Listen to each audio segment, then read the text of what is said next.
banget. Lancelot tapi. Oke. Berarti dia masih belum punya gold lanernya ya? Karena Benedetta-nya pasti dipakai Rinasmi kalau menurut gua. Iya, EXP laner mungkin. Enggak, kemarin tuh yang pakai gold lane, yang Siapa pakai Mars tahu ya pakai Benedetta. Iya, kemarin dipakai Mars. Oh, yang pas sama Max ya ketemu. Iya, yang Max kalah. Gold laner. Berarti satunya kalau begitu bisa jadi Baxi ya dong? Untuk Alis mungkin. Iya. Enggak? Ditempel asal-asalan. Minim Regen. Apa tuh? Akai? Kan Akai. mau dibalikin. Teriak lagi. Mau diadu. Oh, pengen dikasih paham sama Kiboy juga. Akai sama Lapu-lapu juga masih terlepas. Akankah dia mau ngambil ke arah satu fighter yang bisa dibilang cukup tebal juga? Sementara itu ternyata Beleric. Beleric gold lane. Oke, Beleric. Tapi iya, aku lebih suka Beleric di gold lane. Untuk dia dapetin item secepat mungkin. Gimana caranya nanti kita tahu sendiri bahwa sekarang kalau misalkan Beleric mengamankan item dengan tambahan HP, itu ada pasif di mana tambah lagi tuh HP-nya. Jadi misalkan dia dapat darah 1000, dia dapat bonus 40%.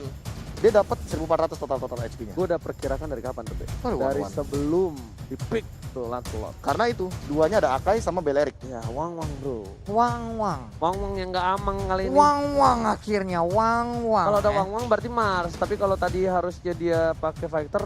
Itu berarti Benedettanya Mars, benar. Iya. Nah, memang harus melihat permainan berkala dulu dari tim-tim. Karena tahu temponya ke arah mana. Kan awal kan ada yang taruh di gold lane, tapi ternyata dari gold lane diulik-ulik lah, di-pick. Iya, pakai Cho ya kan harusnya biasa di off lane atau malah Benedettanya di arah mid. Kan banyak yang kayak gitu. Kita melihat patternnya akhirnya sudah mulai terbaca lah sama kita semua nih ya. Prediksi. Gua. Iya. Genflix Airwalk. Gua suka Genflix karena ada one-one. Kalau player Wang ya? Iya, karena saya dari draft jauh banget sih Genflix. Berarti 3 untuk Genflix sekarang. 3 untuk Genflix, Pak Produser. Kita akan berpindah ke arah Genflix sekarang. Iya. Oke. Draftnya luar biasa. Dan buat kalian semua yang di rumah jangan lupa di like, di share, kasih tahu kawan-kawannya karena ini akan menuju ke game yang ketiga. Siapakah yang akan menang antara Serigala terakhir atau Sang Landak di match yang pertama di MPL season yang ke-7. Season yang ke-7, game yang ketiga. Lihat, Be. Naon positifit. Naon eta. Iya. What happened karena telah terjadi. Wah, victory. Ini kenapa ada positifit nih, Be? Wah. Masuk ke dalam game dan kita mau ingatkan kembali kita tadi habis ada remake. Dan remake ini tidak mengubah hero sama sekali. Nah, salam Pak Produser tadi dari Fuad ya, tapi sebelum itu kita bakal langsung saja di arah mid lane. Ada Clay yang mencoba untuk memberikan damage terhadap seorang Drian dan Drian juga harus mundur terlebih dahulu, Pak Pulung. Yap, sementara di bagian atas Mars dengan menggunakan one-one-nya mulai mendapatkan tekanan lewat Beleric yang ada di bagian depannya. Ada sekitar 3 poin weakness lagi yang harus dihilangkan, sementara untuk Fredo Kitty masih memaksakan keadaan. Akai dengan banyak lemaknya di dalam tubuhnya ditembakin dengan smart missile. Karena pasif smart missile itu yang sakit banget. Makin lama kan makin memberikan damage yang cukup besar. Tapi Pak Pulung sebagai player Wang top global 1. Wang. Palmerah. Amin. Jalan studio nomor 42. Iya. Pak Pulung. Apa, ini gimana caranya untuk menghadapi seorang Beleric yang dimana dia kalau dimakin diberikan damage bakal keluar duri-duri tajamnya. Kalau aku sih sebenarnya kalau untuk ngelawan si Beleric bakal tarik mundur aja ya. Cuman nantinya aku bakal langsung atas ke bagian tengah dan sekarang sedikit lagi SP tersisa dari Luyi hilang, Pak. Hampir saja ternyata sebelumnya memberikan damage cukup banyak tapi damage ke arah belakang dan botol.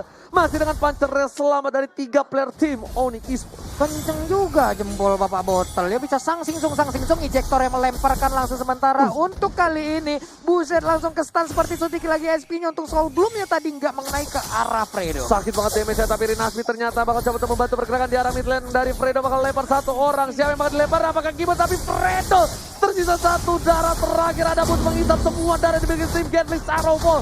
Mereka berhasil menukar 1 untuk 1 Kiboy dan juga Rinasmi. Pertukaran gak adil kenapa? Rinasmi offlaner, sedangkan Kiboy adalah tanker. Iya, mendadak Rinasmi pun tadi masuk dengan final blow yang dikeluarkan tapi ternyata belum efektif karena Elis juga tadi bergabung ya. Kalau nggak salah udah langsung menyedot area tersebut. Benar bukan sembarang benar.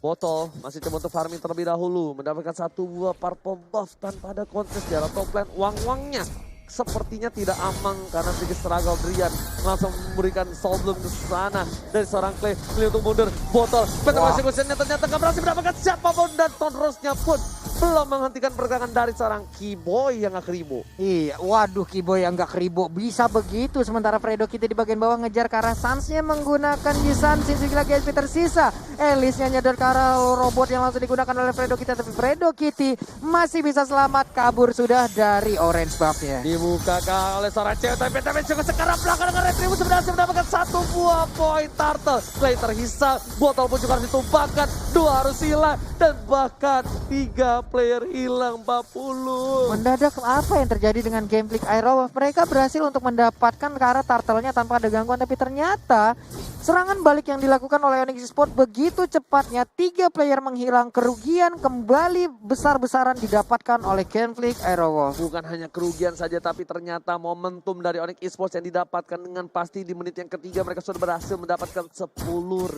network Profesor KB. Dan ini snowball yang gila banget sih buat Suns. Kenapa? Karena dia mendapatkan 3 assist juga. Dan bahkan kali ini dia sudah memiliki Swift Boots, udah mempunyai Raptor Machete juga. Berbeda sama Battle yang dia masih Nimble Blade, jadi belum jadi sepenuhnya dari Raptor Machete-nya sendiri.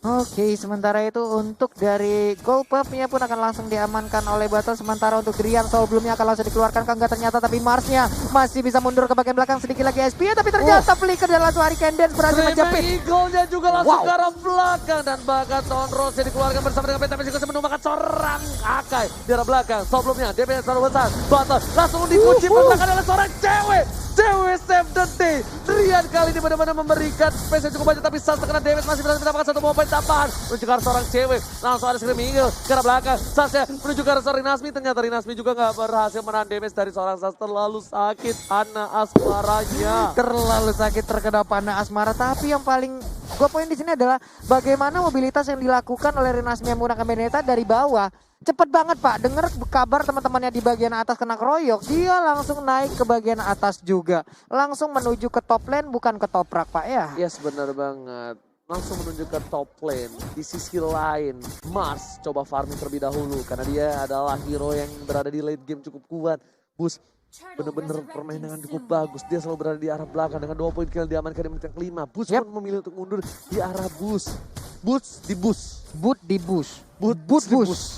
Bus. Yes, Monster dibuka. Udah terlihat posisi dari para pemain dari tim Game Flick Aero. Sans memilih untuk mundur. Lihat, Sans melakukan clearing minion dulu atau dia melakukan flanking, itu adalah hal yang bagus. Sedangkan Fredo nggak boleh terlalu offside. Fredo terkena damage cukup banyak. Mars harus farming terlebih dahulu. Kalau gua pribadi, Mars fokus di arah bottom lane, dapetin point kill, dapetin gold, dapetin turret, baru dia bisa ikut war.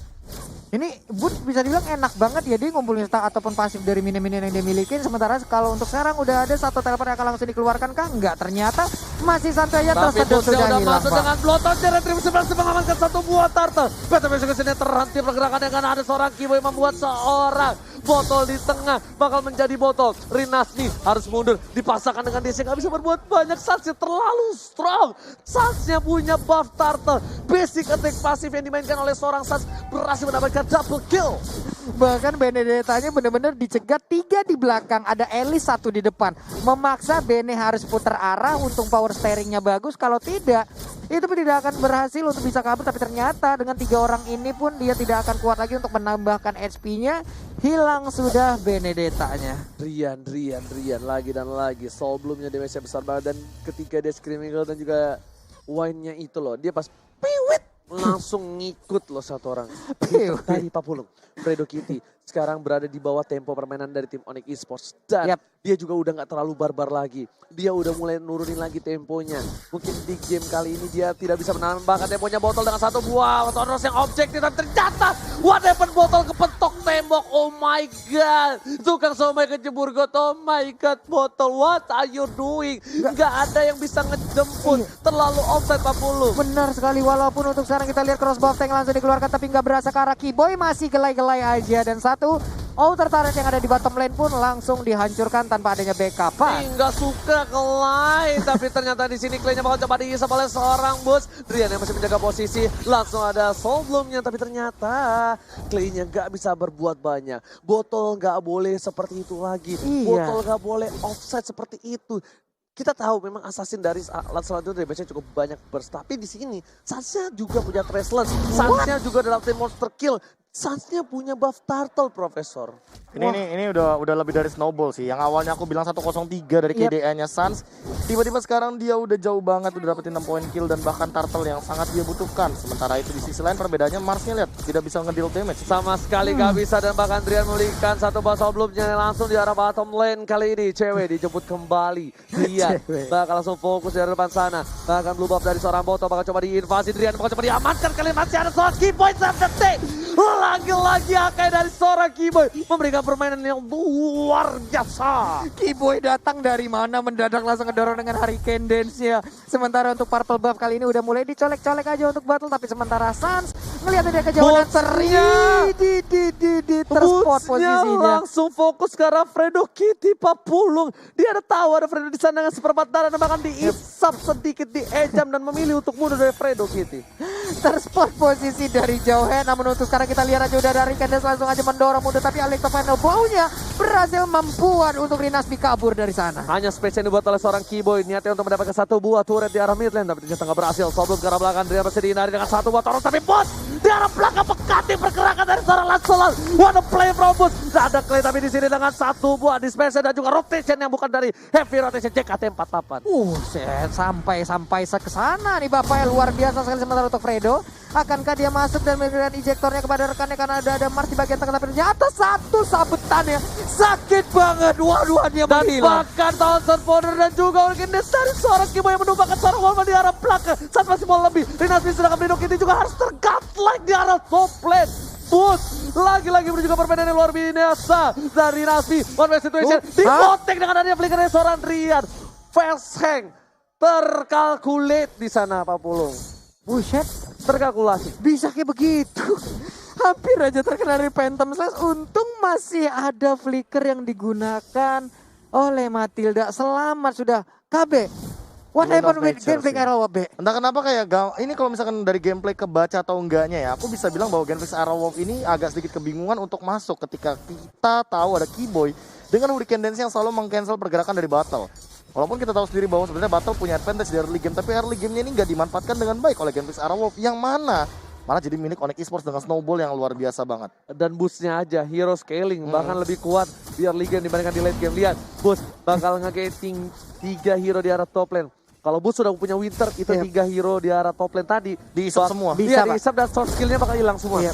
Lord berhasil dicolek oleh Suns di bawah menit yang ke-12. Objektif game yang dilakukan oleh para pemain tim Onyx Esports, mereka nggak mau kehilangan poin yang kedua di game yang ketiga. Oke, mungkin untuk di awal-awal seperti ini Core Sense ataupun DHS adalah dua item wajib yang dimiliki oleh One. Tapi melihat keadaan kayaknya susah banget untuk menembus ke arah player-player dari Onyx Esports itu sendiri. Sementara untuk Mars, bisakah dia kabur dari area tersebut? Enggak, ternyata menghilang sudah. Udah ada Phantom Execution, tapi untuk Hurricane Dance langsung berhasil mencapai ke arah Lancelot-nya.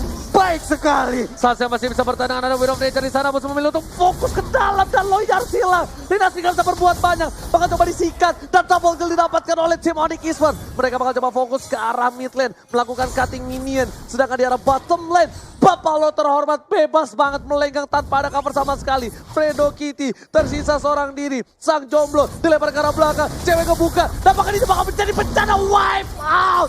Onyx Esports akhirnya kali ini mau wipe out tim Genflix Aerowolf, tapi ternyata Genflix masih punya Mars. Apakah masih mampu bertahan? Sepertinya tidak bisa. Uang-uang kali ini bakal ditumbangin, langsung menuju ke arah base dan ini bencana. Onyx Esports take the game 3. Onyx Esports 2-1, 1 poin pembuka untuk Onyx di awal season 7. Wah, back to the line permainan dari Onyx itu sendiri ya. Dimana tadi di game yang kedua mereka seperti kehilangan arah, mereka seperti termakan bagaimana rayuan-rayuan ataupun counter attack yang dilakukan oleh Genflix. Tapi di game ketiga, 3 lane dibabat habis, digoreng, dibakar, ditumis, habis semua ya Pak.